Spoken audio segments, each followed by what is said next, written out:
Attention की ज़रूरत है या किनको ज़्यादा केयर की ज़रूरत है, ठीक है। तो इसमें आते हैं हमारे जो हाई रिस्क न्यूबॉर्न होते हैं, वो होते हैं लो बर्थ वेट बेबी। जिन बच्चों का बर्थ वेट जो है वो कम होता है, उसको वो हमारे किसके अंदर आते हैं, हाई रिस्क न्यूबॉर्न के अंदर, ठीक है। लो बर्थ वेट बेबी का मतलब कि बच्चे का जो बर्थ के टाइम पे वेट होना चाहिए था, उसका उससे लो बर्थ है, वेट है। नॉर्मल जो वेट होता है बेबी का डिलीवरी के बाद, वो होता है 2.5 केजी से 3 केजी तक।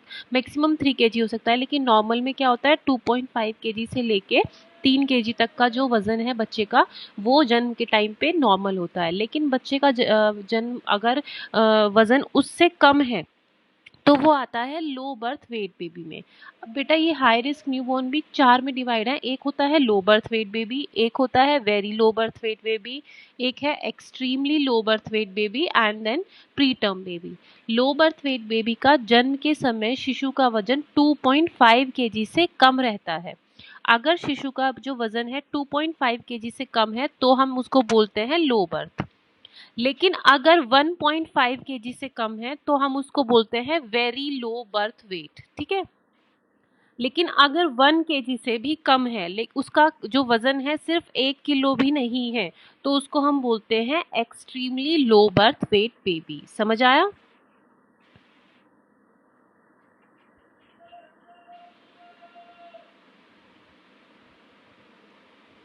ठीक है, तो चार पार्ट्स में डिवाइड है। एक है लो बर्थ, यानी उनका सिर्फ 2.5 केजी से कम होता है, और एक होता है वेरी लो बर्थ, उनका होता है 1.5 केजी से कम वजन, एक्सट्रीमली वालों का 1 से भी कम, और जो प्रीटर्म होते हैं वो 27 हफ्ते से 37 हफ्ते की विधि की उम्र से पहले ही पैदा हो जाते हैं।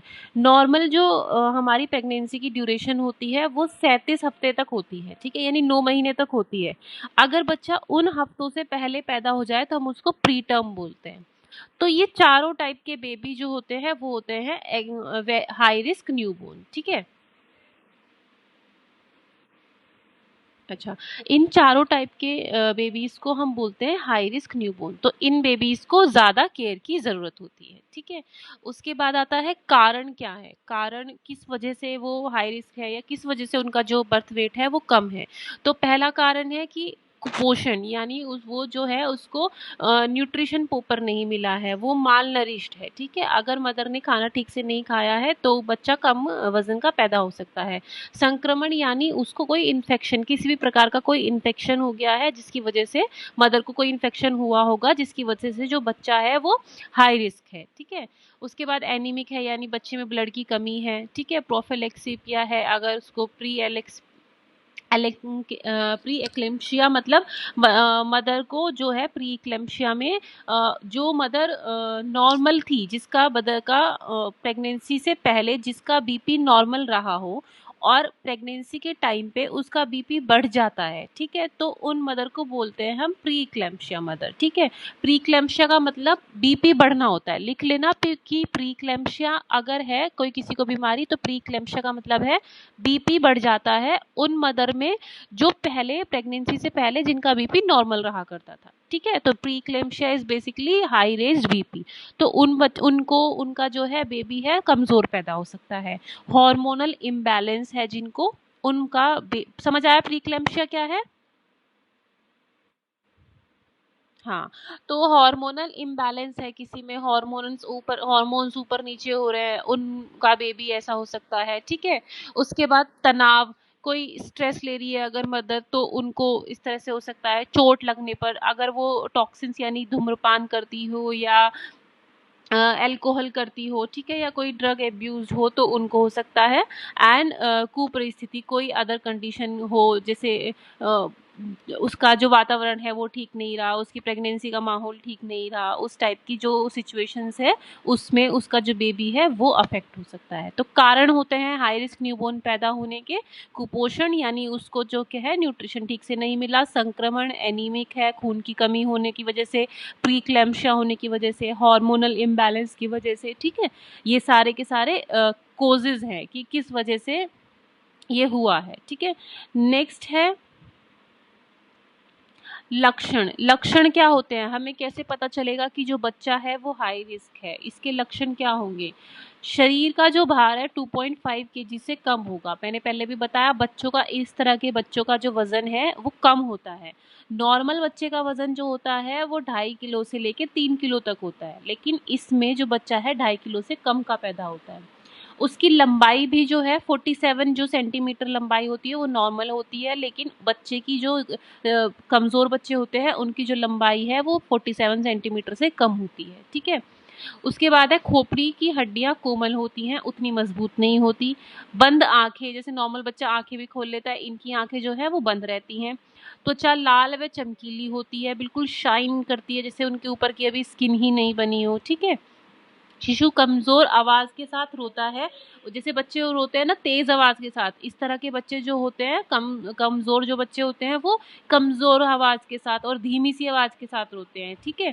शिशु का आकार छोटा प्रतीत होता है, शिशु जो है वो छोटा दिखाई देता है। नाखून उंगलियों के सिरे से तक नहीं पहुंच पाते, उनके जो नेल्स है वो छोटे छोटे रहते हैं, वो उंगलियों के सिरे तक नहीं पहुंच पाते, ठीक है। क्यों क्यों नहीं पहुंच पाते, इस तरह से क्यों इनमें लक्षण आते हैं, क्योंकि बच्चा जो है छोटा है, बच्चे में जो है कमजोरी है। तो लक्षण होते हैं, अगर वजन कम है, लंबाई कम है, उसकी हड्डियां कमजोर होती हैं, आंखें बंद होती हैं, उनकी जो त्वचा है चमकीली होती है लाल रंग की, शिशु कमजोर आवाज से रोता है, शिशु का आकार छोटा होता है, ठीक है। ये है सिम्टम्स उस हाई रिस्क न्यूबॉर्न के। उसके बाद रोकथाम कैसे कर सकते हैं। प्रसव पूर्व स्त्री की देखभाल, हमने बताया कि अगर जो है मदर नॉर्मल डाइट नहीं लेती है, मदर का खाना पीना अच्छा नहीं होता है, तो उसका बच्चा जो है कमज़ोर पैदा हो सकता है। तो इसलिए लेबर से पहले ड्यूरिंग डिलीवरी माता की जो देखभाल है वो करनी चाहिए, उसका खाना पीना अच्छा करना चाहिए, ठीक है। काल पूर्व प्रसव को रोकना, काल पूर्व प्रसव को रोकना मतलब टाइम से पहले लेबर को रोकना, टाइम से पहले उसकी डिलीवरी नहीं होनी चाहिए, पूरे टाइम से उसकी डिलीवरी होनी चाहिए। अगर टाइम से पहले होगी तो जो बच्चा है वो कमज़ोर पैदा होता है, ठीक है। इसके बाद है संक्रमण की रोकथाम करना, मतलब माता को अच्छे से साफ रखना चाहिए, उसको अपना पर्सनल हाइजीन मेंटेन करना चाहिए, अपनी साफ सफाई रखनी चाहिए, जिससे उसको कोई इन्फेक्शन ना हो, ठीक है। उसे अपने आप को इन्फेक्शन से बचाना है। माता संबंधी बीमारियों को दूर करना, माता संबंधी बीमारियां जैसे माता को एनीमिया नहीं होना चाहिए, माता को मलेरिया वगैरह नहीं होना चाहिए, प्रीक्लैम्पशिया नहीं होना चाहिए, माता को डायबिटीज़ नहीं होनी चाहिए, ठीक है। प्रीक्लैम्पशिया मतलब उसको हाइपरटेंशन नहीं होना चाहिए, बीपी नहीं बढ़ा होना चाहिए। तो जितनी भी माताओं संबंधी बीमारी हैं उनको दूर रखेंगे तो बच्चा भी जो है स्वस्थ पैदा होता है, ठीक है। उसके बाद है एनीमिया को दूर करना। एनीमिया को कैसे दूर करेंगे हम, उसको क्या कर सकते हैं, अगर एनीमिक मदर है तो हम उसको ब्लड दे सकते हैं, उसकी डाइट इम्प्रूव कर सकते हैं, ठीक है। इस तरह से हम उसके एनीमिया को दूर कर सकते हैं। तो ये हुई रोकथाम, हम हाई रिस्क न्यूबॉर्न का रोकथाम कैसे कर सकते हैं, ठीक है। कोई डाउट है अभी तक, पूछो। सब समझ आ गया अभी तक।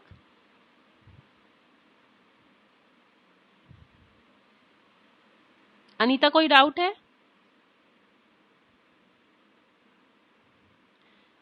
आपकी आवाज नहीं आ रही है। किसी को बताओ, मुझे किसी को कोई डाउट है। अच्छा ठीक है, गुड मॉर्निंग, चलूं आगे।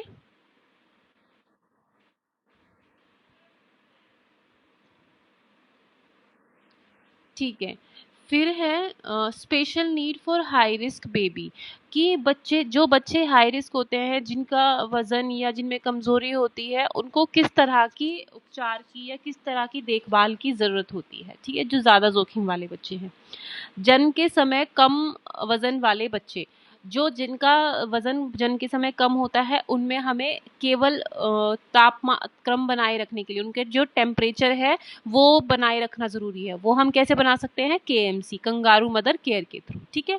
अगर उनका टेम्परेचर नॉर्मल रहेगा तो उनका जो है बॉडी जो है वो नॉर्मल रहेगी, ठीक है। और वो नॉर्मल ही डेवलपमेंट होगा, उनका ग्रोथ एंड डेवलपमेंट भी नॉर्मल होगा। केवल स्तनपान दे, मतलब 6 महीने तक उसको सिर्फ और सिर्फ स्तनपान कराना है, सिर्फ और सिर्फ ब्रेस्ट फीडिंग करानी है, ठीक है। ना पानी ना ऊपर का दूध। स्वच्छ वातावरण दें, साफ सफाई में रखें उसको, ठीक है। ये है अगर जन्म के समय जिनका वजन कम होता है उनके लिए। यदि वह नीला या श्वसन में क्रिया में कठिनाई दिखाई दे, अगर बच्चे की जो बॉडी है वो नीली दिखाई दे, नीली बच्चे की बॉडी तब हो जाती है जब बच्चों में ऑक्सीजन की कमी होती है, जब बच्चे ठीक से सांस नहीं ले पाते, ठीक है। तो अगर ऐसा कोई लक्षण दिखाई दे उस टाइम पे शिशु को सर के करवट रखना चाहिए, ठीक है। शिशु को उल्टा सिर के करवट दिला के रखना चाहिए। उसके बाद वायु मार्ग को साफ रखना चाहिए, उसका जो रेस्पिरेटरी ट्रैक है वो क्लीन रखना चाहिए, ठीक है। उसकी नोज में कोई सिक्रेशन नहीं होना चाहिए। O2 उपचार देना चाहिए, ज़रूरी है अगर तो उसको हम ऑक्सीजन दे सकते हैं उन तरह के बच्चों को। और उनका तापक्रम बनाए रखना, मतलब उनका टेम्परेचर मेंटेन रखना है, वो हम करेंगे KMC के थ्रू, मतलब माता का और बच्चे का एक दूसरे से स्पर्श करा के रखना है, ठीक है। तो ये 4 चीज़ें करते हैं हम उन बच्चों के लिए जो बच्चे नीले दिखाई देते हैं, ठीक है, या जिनमें ऑक्सीजन की कमी हो जाती है। यदि वह पीला दिखाई दे, पीला किस चीज़ का लक्षण होता है, उसको जॉन्डिस हो गया है। अगर बच्चा पीला दिखाई देता है तो उसको केवल स्तनपान दें, धूप की सिकाई दें, फोटोथेरेपी दें, ठीक है। तो पीलिया यानी जॉन्डिस वालों बच्चों को हम केवल और केवल स्तनपान कराते हैं, यानी उसको सिर्फ 6 महीने तक हमें उसको ब्रेस्ट फीडिंग ही करानी है, ऊपरी कोई चीज़ नहीं देनी, ठीक है। धूप की सिकाई, उसको मॉर्निंग में 10 बजे से पहले जो धूप आती है उसकी सिकाई दे सकते हैं, जिसकी वजह से उसका बिलिरुबिन लेवल जो है वो कम हो जाता है, ठीक है। पीलिया में क्या होता है, जब पीलिया होता है तो हमारे जो ब्लड है उसमें बिलिरुबिन का लेवल बढ़ जाता है, ठीक है। बिलिरुबिन के लेवल बढ़ने की वजह से हमें जॉन्डिस होता है। तो अगर बच्चे को वो हो गया है तो हम उसको धूप की सिकाई दे सकते हैं। धूप में भी कौन सी, सुबह मॉर्निंग वाली धूप। फोटोथेरेपी वो है जो मैंने कल दिखाई थी। फोटोथेरेपी उसको वो रेडिएशन लाइट में रखना होता है, उसको 4700 सेंटीमीटर वॉट तक की हम उसको रेंज में देते हैं, 45 सेंटीमीटर की दूरी पे रखना होता है। उसकी आंखें ढक के रखनी होती हैं, उसके जेनाइटल अंग ढक के रखने होते हैं, उसको करवट दिलाते रहना होता है। ये अंदर आता है फोटोथेरेपी के अंदर, यानी उसको एक प्रकाश के थ्रू, लाइट के थ्रू हम उसको उपचार देते हैं, ठीक है। अगली चीज है, अगर बच्चा दूध नहीं पीता हो, वो दूध नहीं पी पा रहा है, तो हम क्या कर सकते हैं। स्तनपान करने के बाद शिशु को डकार करवाना चाहिए।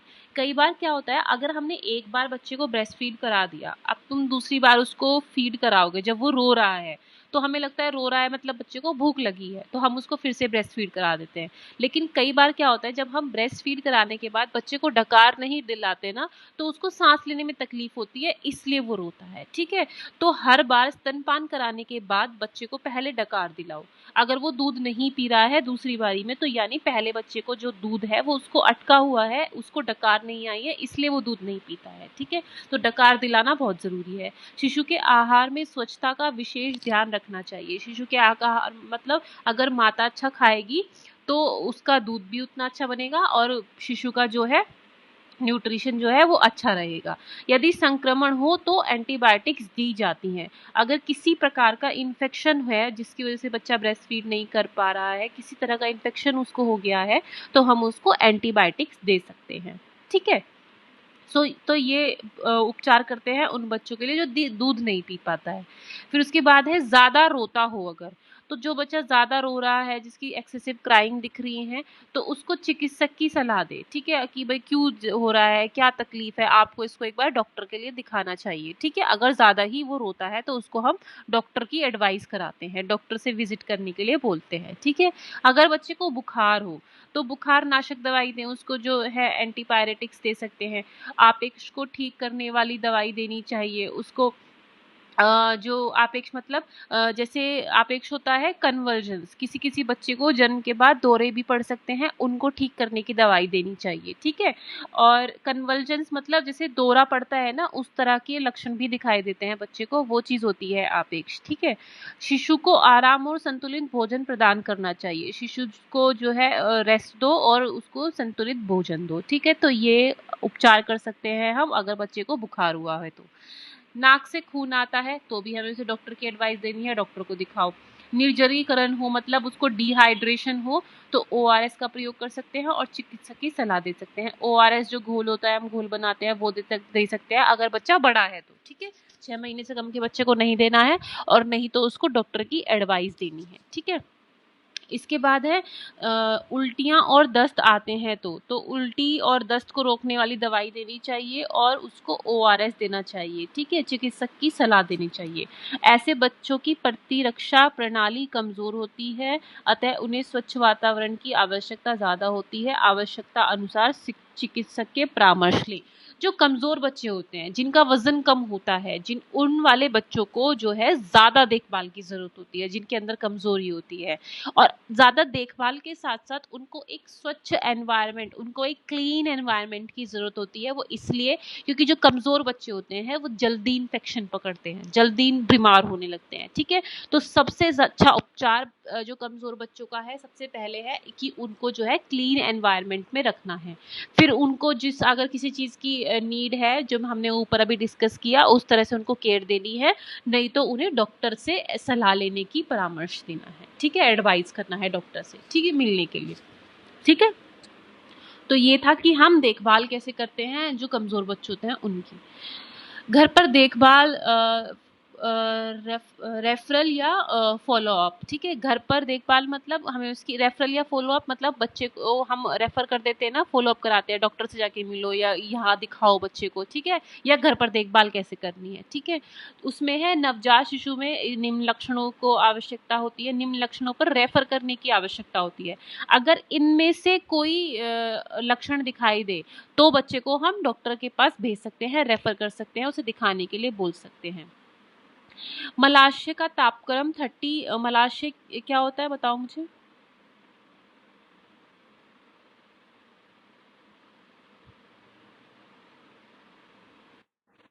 हाँ, रेक्टल टेम्परेचर। ठीक है, टेम्परेचर लेते हैं ना हम, उसका एक्सिलरी टेम्परेचर लेते हैं, ओरल टेम्परेचर लेते हैं।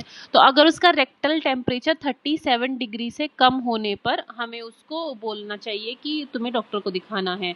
शरीर का नीला या पीला पड़ने पर अथवा श्वसन की क्रिया में कठिनाई होने पर। ठीक है, बेचैनी या कर्कश स्वर आने पर, मतलब कोई बेचैनी है या उसके सांस लेने में से कोई आवाज आ रही है तो। ठीक है, फोंटेनल के धंसने या फूलने पर। फोंटेनल होते हैं, जब मैंने फीटल स्कल पढ़ाया था, बच्चे के सर में 2 फोंटेनल होते हैं, एक आगे की तरफ खोपड़ी में, एक होता है पीछे की तरफ। ठीक है, तो उन फोंटेनल में जैसे अब किसी ने फील किया होगा बच्चे में, यहाँ पे बलजी बलजी रहता है ना सर के ऊपर, गड्ढा सा एक फील होता है, दबा के देखते हैं उसको। तो उसमें अगर धसापन दिखाई दे या उसमें कोई फूला हुआ दिखाई दे, सूजन जैसा दिखाई दे, तो बच्चे को हमें रेफर करना है। अच्छिद्र गुदा होने पर, ये बताओ मुझे क्या होता है।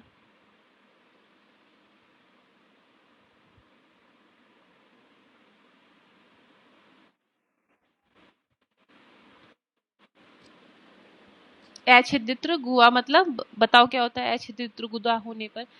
कुछ बच्चे ना कंजेनाइटल डिजीज के साथ पैदा होते हैं। जैसे हमारी गुदा है, यानी हमारी इंटेस्टाइन है ना, अगर तो उसमें एक हर जगह से एक रास्ता बना हुआ है। ठीक है, बाहर की तरफ खुलती है, रेक्टम के थ्रू बाहर की तरफ खुलती है। अछिद्रित गुदा मतलब किसी किसी बच्चे में वो जो पोटी वाला छेद है वो नहीं होता है, वो बंद होता है। ठीक है, तो वो बंद होने पर उस बच्चे को हमें रेफर करने के लिए बोलते हैं। वो पोटी पास नहीं कर पाता है क्योंकि उसका वो जो वहाँ पोटी वाला छेद है वो डेवलप नहीं होता है, कंजेनाइटल डिसऑर्डर में हो जाता है ऐसा। ठीक है, तो अछिद्रित गुदा होने पर हमें उसको रेफर करना है। समझ आया।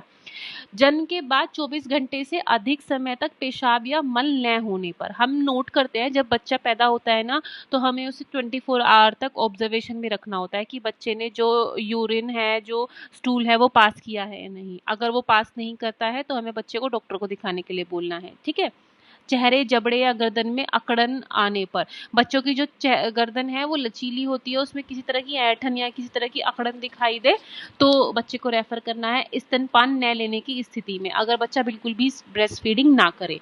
तो ये जो है देखभाल है, वो देखभालें हैं जो हम घर पर नहीं कर सकते, जिसके लिए हमें बच्चे को रेफर करने की, फॉलो अप कराने की जरूरत होती है अगर उनका रेक्टल टेम्परेचर 37 डिग्री सेल्सियस से कम है, शरीर नीला या पीला पड़ रहा है, बेचैनी या सांस लेने में कोई आवाज आ रही है। ठीक है, फॉन्टेनल वही जो खोपड़ी वाले छेद होते हैं वो मैंने बताया, वो धसे हुए या फूले हुए हैं।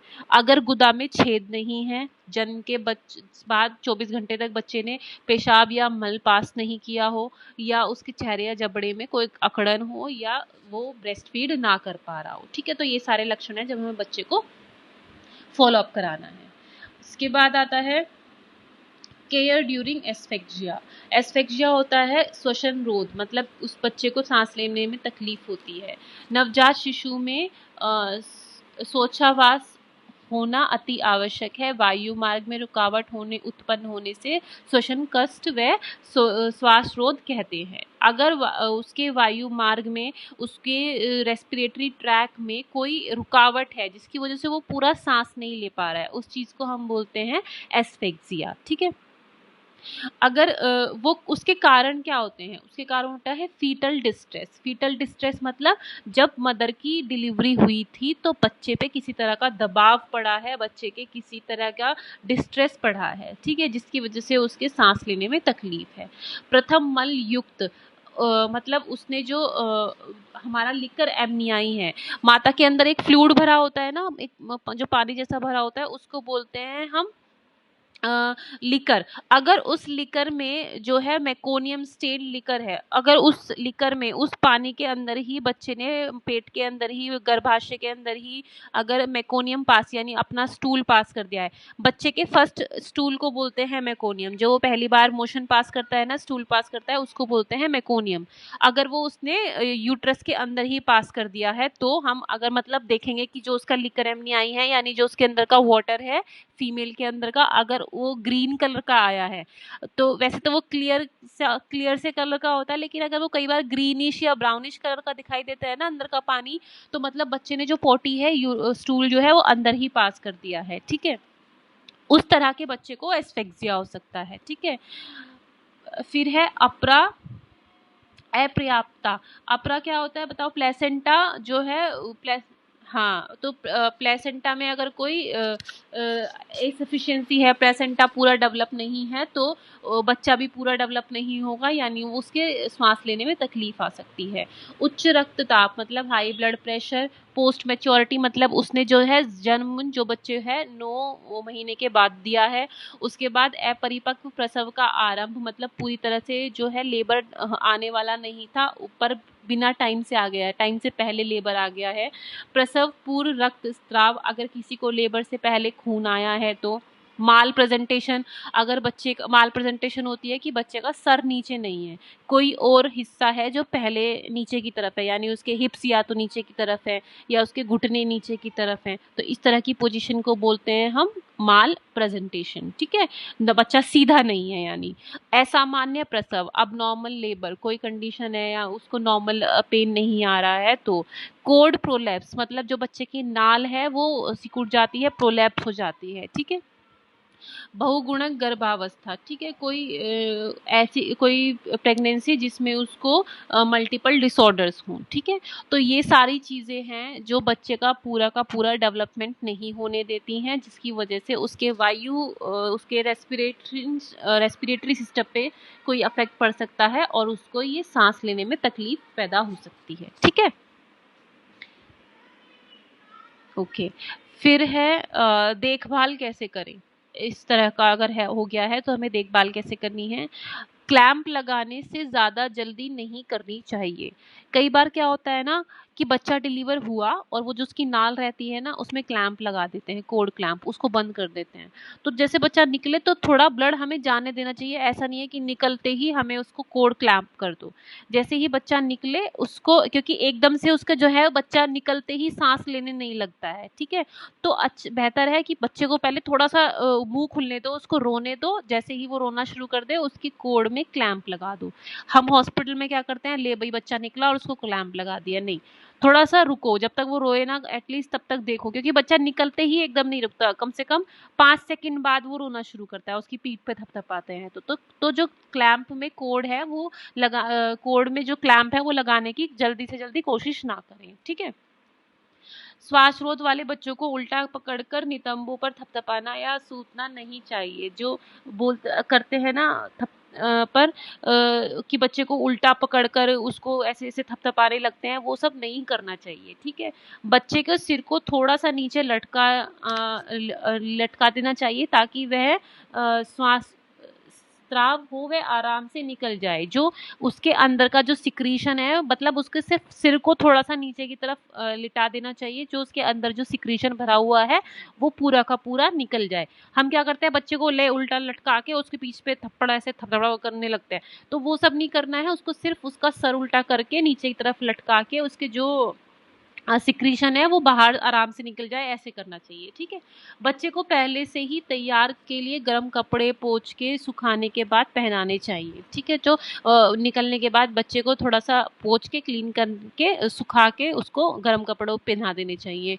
मुख और नाक व लगे स्राव को सफाई करनी चाहिए। अगर उसके कोई सिक्रीशंस लगे हुए हैं मुंह पे या नाक पे तो उसको हमें क्लीन कर देना चाहिए। O2 देना चाहिए अगर ज़रूरत है तो, आवश्यकता अनुसार। अगर बच्चे को ज़्यादा ज़रूरत पड़ रही है, ज़्यादा ही सांस लेने में तकलीफ हो रही है तो हमें उसे थोड़ी देर के लिए ऑक्सीजन लगा देनी चाहिए, ठीक है। तो ये उपचार है, ये देखभाल है उन बच्चों की जो ठीक से सांस नहीं ले पाते हैं, ठीक है। हाँ, केयर ड्यूरिंग कन्वर्जन, आपेक्ष के समय देखभाल। कन्वर्जन मैंने बताया किसी किसी बच्चे को दौरे भी पड़ते हैं, दौरे होते हैं एक तरह के कन्वर्जन्स ना।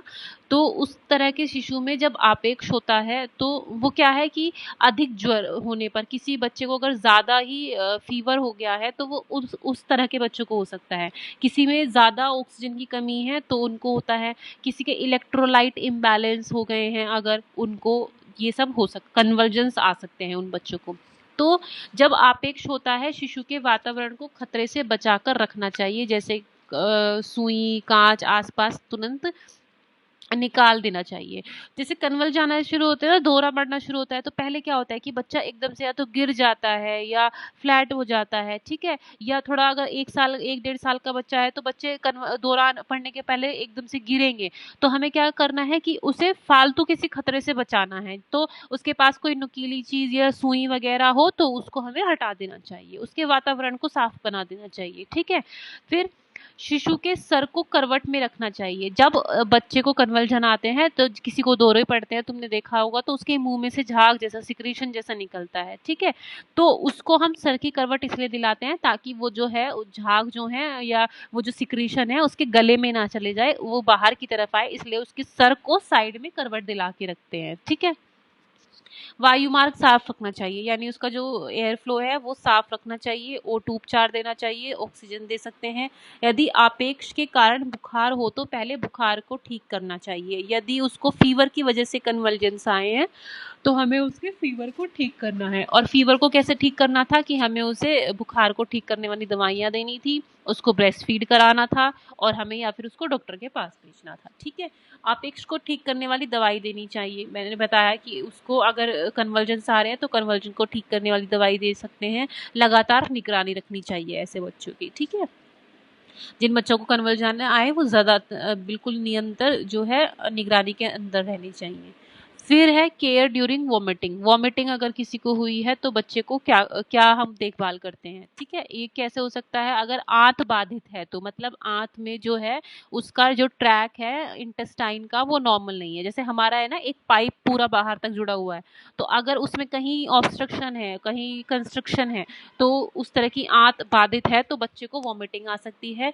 मुख से लेकर पेट तक गांठ की कोई समस्या, मतलब अगर उसकी मुंह से लेके और उसके पूरे पेट तक जाने में कहीं बीच में कोई गांठ है जिसने रास्ते को रोक दिया है, उन बच्चों को वोमिटिंग आती है। संक्रमण या कोई तरह का इन्फेक्शन हो गया है तो उल्टी आ सकती है, ठीक है।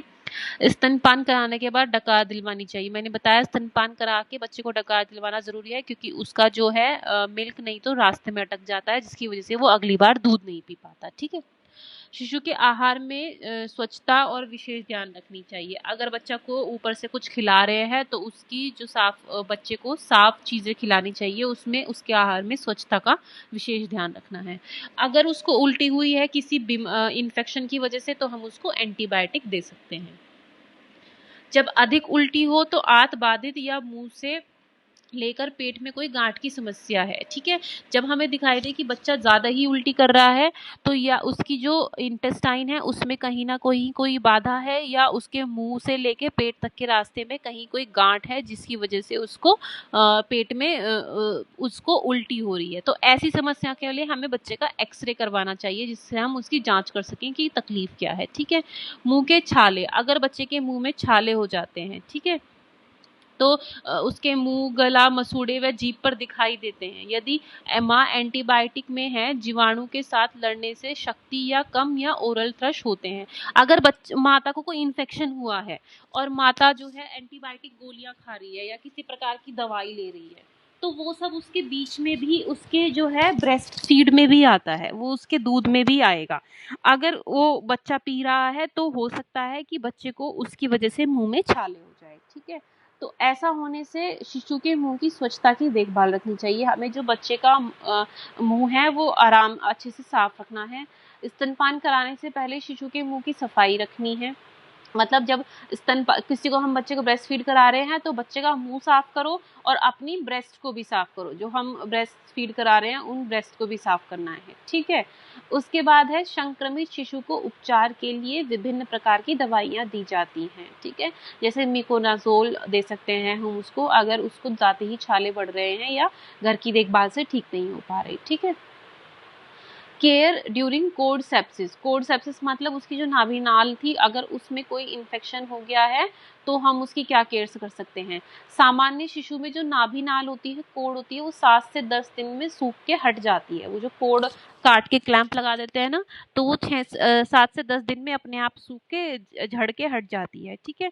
तो जन्म के समय संक्रमण से बचाने के लिए नाभि को पर्याप्त दूरी पर काटना चाहिए। हमें ऐसा नहीं है बिल्कुल जड़ से मिला के उसको काट दिया, तो हमें उसको नॉर्मल डिस्टेंस पे रख के काटना चाहिए। नाल को प्रत्येक दिन स्पिरिट या बिटाडीन से साफ करें। उसको स्पिरिट या बिटाडीन से साफ करके उसको पूरा सूखा रखना है, ठीक है। यदि संक्रमण हो तो प्रत्येक दिन बार पट्टी करना चाहिए। अगर उसको इन्फेक्शन हो गया है तो उसमें हम पट्टी बांध सकते हैं दिन में 2 बार, जिसको हम चेंज कर सकते हैं। जब संक्रमण हो तो एंटीबायोटिक्स दवाइयाँ देनी चाहिए। अगर इन्फेक्शन हो गया है तो बच्चे को एंटीबायोटिक्स दे सकते हैं। पर्याप्त पोषण के लिए स्तनपान पर ध्यान देना चाहिए। उसको पूरा जो, अगर उसको कोई बीमारी है, कोई इन्फेक्शन है, तो जब उसका डाइट ठीक होगी, उसका न्यूट्रिशन ठीक होगा, तो उसमें लड़ने की क्षमता भी आती है। इसलिए उसके पर्याप्त पोषण पे और उसकी ब्रेस्ट फीड पे ध्यान देना है, ठीक है। तो ये हो गया उन बच्चों की देखभाल जिनकी कोड में कोई कमी है, तो ठीक है। फिर उसमें आता है दस्त के ड्यूरिंग केयर ड्यूरिंग उसमें डायरिया में क्या है, सभी जीवाणु